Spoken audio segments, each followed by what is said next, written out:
আমাদের বিরুদ্ধে প্রায় ১৯টা মামলা করেছে। অ্যাডভোকেট মোহাম্মদ আলী, উনি হচ্ছেন বাংলাদেশ আওয়ামী লীগ উপকমিটির সদস্য। উনি হচ্ছেন, নিজেকে পরিচয় দেন উনি সুপ্রিম কোর্টের আইনজীবী, কিন্তু আমরা ওনার কোনো চেম্বারের কোনো আমরা খোঁজ পাই নাই। এবং সে নিজে বাদী হয়ে আমাদের বিরুদ্ধে প্রায় ১৯টা মামলা করেছে।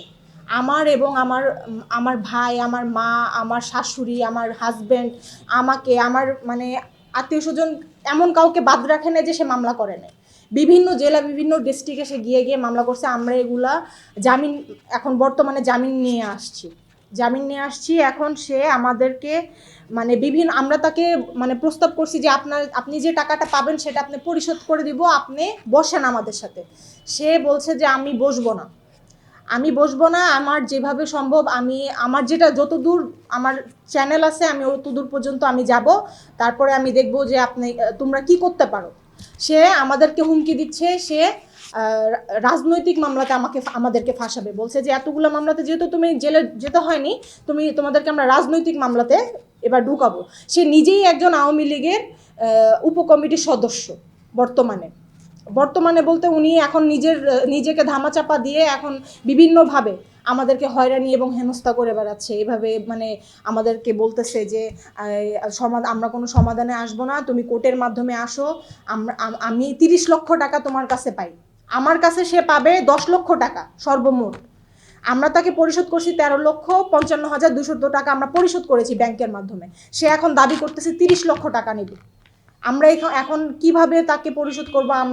আমরা এখন সম্পূর্ণভাবে এতগুলো মামলা সে দিছে, আমরা মামলার ঘানি টানতে টানতে আমরা প্রায় নিঃস্ব। এখন আমরা আপনাদের কাছে আসামি করেছেন, আমাকে আসামি করেছেন, আমার হাজব্যান্ডকে আসামি করেছেন, আমার মা সুলতানা রাজিয়া ওনাকে আসামি করেছেন, আমার ভাইকে আসামি করেছেন, আমার যে ভাড়াটি, আমার ফ্ল্যাটে যে ভাড়া ছিলেন তাদেরকেও আসামি করেছেন, আমার শাশুড়িকে আসামি করেছেন।